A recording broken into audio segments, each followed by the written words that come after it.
Hey everyone, it's Actuary Dude over here with another long question, so let's see how quickly we can answer it.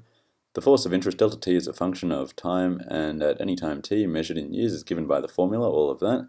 So part I, calculate the value at time t equals 5 of £1,000 due for payment at time t equals 10. Alright, so all that's got to be done over here, instead of trying to find v of t for all of this, is we've really just got to find v of t for, well, I guess between 10 and 5, and there's two different delta t's, as in within those, there's two different time frames that make that up. So what we've got to do is figure them both out. So e to the negative integral between 10 to 7 of that function, so 0.01t minus 0.04, that's a 4 dt, multiplied by e to the negative integral of, and now from 7 to 5, of 0.1 minus 0.01t, and that's dt, and all of that is just multiplied by 1,000. And so now let's just find the integrals of that, and then we'll try to solve it all in one step. So that's going to be a negative out the front, and we're going to have, so I'll just put this here, 0.005 t squared minus 0.04t. Yeah, that can stay there, and that's between 10 and 7. And then we'll multiply that by e with a negative out the front of 0.1t minus 0.005t squared, and that goes in between 7 and 5, and that's still all multiplied by 1,000. And so now all we have to do is just sub in the values as t, and then we'll get our answer. So in fact, let's just try and see if we can do that all on Excel in one go. So first bit, we've got a negative out the front, or in fact, I'll do the negative later. I'll just say first we have 0.005 multiplied by 10 squared, which is 100, minus 0.04 times 10. Then we are going to minus, I'll just bring it over here, 0.005 times 49, because that's 7 squared, minus 0.04 times 7. So that's fine, that's what we've got. And I can just multiply that by -1 just so I don't forget it. So that's really what we want over there. And then the next one is, we're almost doing the exact same thing. So that's then 0.1 times 7 minus 0.005 times 7 squared, which is 49, minus, and then again 0.1 times 5 minus 0.005 times 5 squared, which is 25, is that. And there's a negative, so times -1, and that's the one that we want. So I can actually just say equals that one plus that one, and we really just want to find the exponential of that, which is this bit over here, and then we're going to multiply it by the £1,000 that we started with. Well, not that we started with, that we end up with. So we started off with £806.54. Okay. £806.54, and that's, if we start with that in year 5 and year 10, we'll end up with £1,000. Alright, so that's all pretty cool. Now let's look at double I. Calculate the constant rate of interest per annum convertible monthly, which leads to the same result as in I being obtained. So let's assume that we got the right answer here. And we're going to say that if we have 806.54 and we multiply that by some effective interest rate, annual rate, we put it over 5 years because we started in time 5 and ended up in time 10, we will then have £1,000 over here. So I'm going to find the effective rate, because then what I do want to know is what I-12 is. And in order to do that, I'm going to use the effective rate, and then I'm going to kind of work backwards using the stuff that we learned in effective and nominal interest rates in previous videos. So let's just find out what I equals over here. I'm going to do that by using Excel. So to find I, that is 1,000 divided by the amount that we started with. To get rid of to the power of 5, we're going to put to the power of 1 divided by 5, and then we're going to minus 1 from the whole thing. And so this is what I is, 0.0439. Okay, and that's per annum. And so now to find out what I-12 is, well, really, that 0.0439, we'll just work it out, is like this. So that's equal to 1 plus I to the 12 divided by 12 to the power of 12 minus 1 should give us that whole thing over there. So if we just work backwards, then that should be okay. In fact, I'll just remember it and say that we've got to plus 1, and then we've got to put it to the power of 1 over 12, which is that there. Then I believe we're going to, yep, that's right, minus 1 and then multiply by 12. So that minus 1, and that multiplied by 12 gives us 0.043077. 0.043077. We'll just go back, and that equals 4.3077% per annum, and that's convertible 12thly, monthly, whatever you want to call it. Really, monthly should be it. Okay, and now part 3. Calculate the accumulated amount at time t equals 12 of a payment stream paid continuously from time t equals 0 to time t equals 4, under which the rate of payment, and this is rho of t, equals all of that.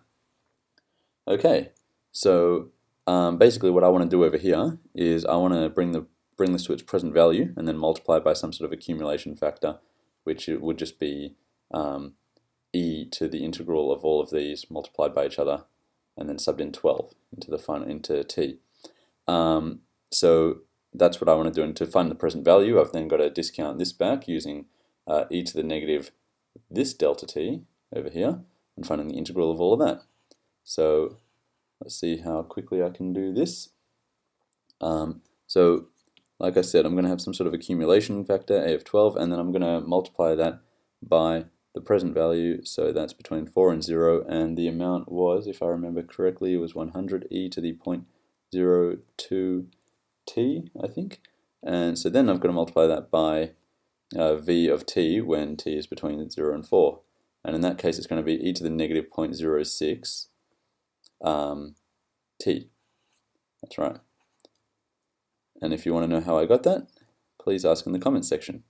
So that's what that is. And so now, this whole bit over here is the present value. So I can take out 100. I can then still put it between the integral. I can simplify this and say that is e to the negative 0.04 t dt. That's still multiplied by a to the 12.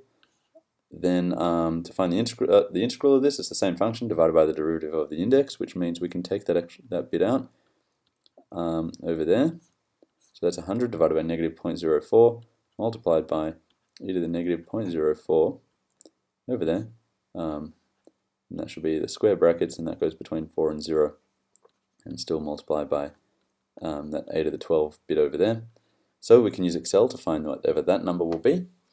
I'll start a new line up here and say equals 100 divided by negative 0.04 is that multiplied by the exponential of negative 0.04 times 4, negative 0.16, and then that's going to be minus 1, because then that is e to the 0, which is 1. So that's what we get. We get 369.64. So I'll just keep that there. Actually, I'll write it down still. 369.64. And now we just have to find out what a of 12 is equal to. So what is a of 12 equal to? Well, we have to find, oops, that's not right.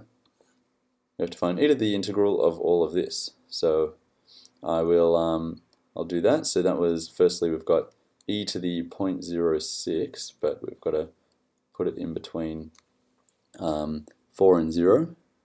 So that's then going to be, so it's really e to the integral of 0.06 between 4 and 0. And then we're going to multiply that by e to the integral between, it was 7 and 4.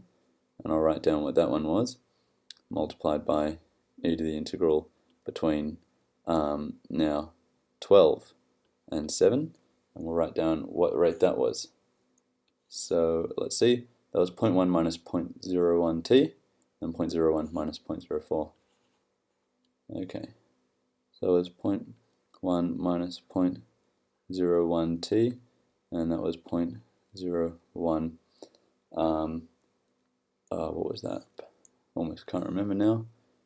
0.01 t minus 0.04. Okay, 0.01 t minus 0.04. Hopefully in the exam you want to scroll through like this, and that's dt at the end of all of them. Okay, so now, I mean, the integral is pretty easy to find, and we can actually just sub in the numbers. So I'm going to kind of skip and do this a bit on Excel and say that we've got this bit over here. The integral of this is 0.06t between 4 and 0, which is 0.06t times 4 minus 0.06t times 0, which is 0.06 times 4, really. So that's the first bit over there, and that's e to the power of that. So in fact, I'll just go the exponential of that over there. Then this next bit over here, that's going to be 0.1t minus 0.005t squared, and we're going to have to sub in 7 and 4. So I'll even just find that and say 0.1 times 7 minus 0.005 times 49 minus 0.1 times 4 minus 0.005 times, well, 4 squared is 16. Okay, so we get that, and that's 0.135. So the exponential of that value is there. And in fact, I'm just going to drag this one down because we want to find the exponential of this value here. And that one is, I wonder if I can really just make some space so you can see it all. So, okay, that's probably as good as we're going to get. Equals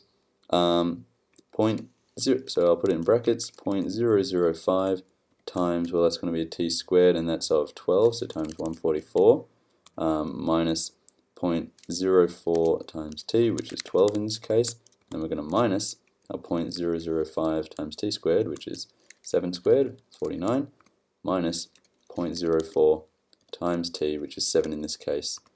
Closing brackets, now we have that's the exponential of each of them, and we can find what the product of all of that is, and that's 1.9155 or whatever, and then we just have to multiply it now by our present value of 369.64. So I'm going to say equals that, multiplied by 369.64, and we get 708.06, and that's our answer. 708.06 pounds. There you go, thanks a lot for watching, and yeah, thanks for sticking in there, that did take quite a while.